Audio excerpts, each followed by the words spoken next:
This is Kelly Hill, technology reporter for RCR Wireless News. I'm here today with Mark Poletti of CableLabs, and we are going to be talking about Mark's presentation earlier this week. Mark, you talked about carrier-grade Wi-Fi, and I'm wondering if you can give us some key takeaways in terms of what you see going on in the industry with that.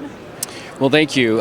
So to start with, if we look at a snapshot of the industry in its current state, as of this year and the past year, there were 5 million hotspots that have been deployed worldwide.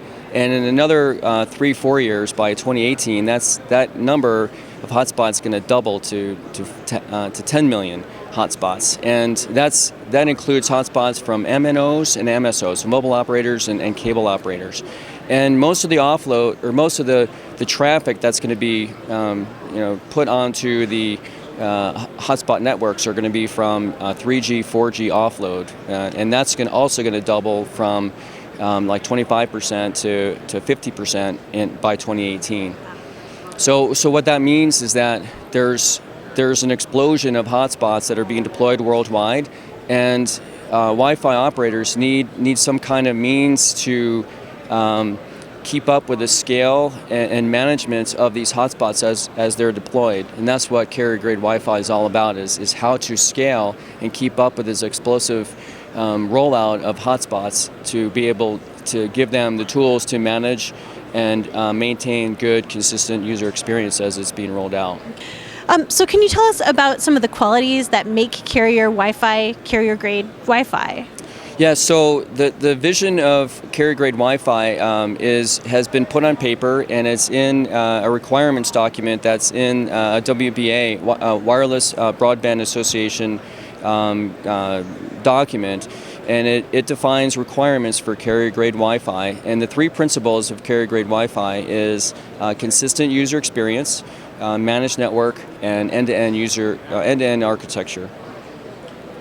And when professionals are interested in learning more about carrier-grade Wi-Fi and learning how to, deploy it, when people are looking for devices to deploy in their networks, can you talk a little bit about the available certifications that are out there, and and maybe what's coming down the pipeline in terms of certification? Sure. The two highlighted certifications that we talk about that kind of explain what and how it applies to carrier-grade Wi-Fi is one of them is Wi-Fi multimedia quality of service, so it's WMM QoS, and what that does is it provides a classification of services that are prioritized, traffic types that are prioritized for a user that's using an access point in a hotspot. So it prioritizes them based on video, voice, best effort, or background, and what that does is it allows the user to have better quality service.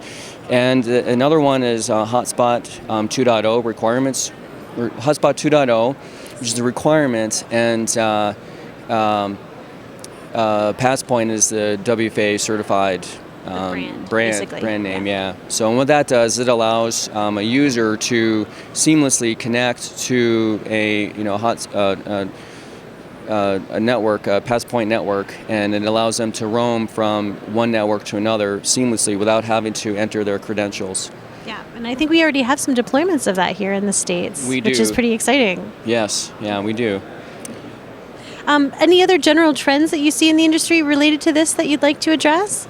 So one certification that's being worked on that's very applicable to carrier-grade Wi-Fi is something called Multiband operations. Mm-hmm. And what that's going to do is that's going to allow communications and messaging to take place between the access point and the station, and the access point will steer the station to go to a less congested channel or band.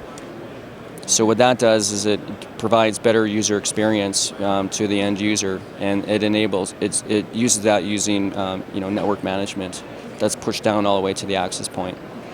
That brings up one more question for me, and that is, I'm wondering if you can talk a little bit about when we start talking about carrier-grade Wi-Fi and end-to-end architecture, consistent quality of service. How are these things different than what the industry has had in the past, or maybe what we have currently?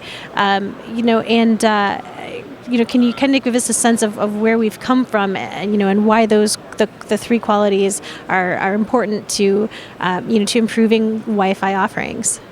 Yeah. So right now there's a lot of there are hotspots and Wi-Fi service that's available, and it's more or less individual to or customized to an operator.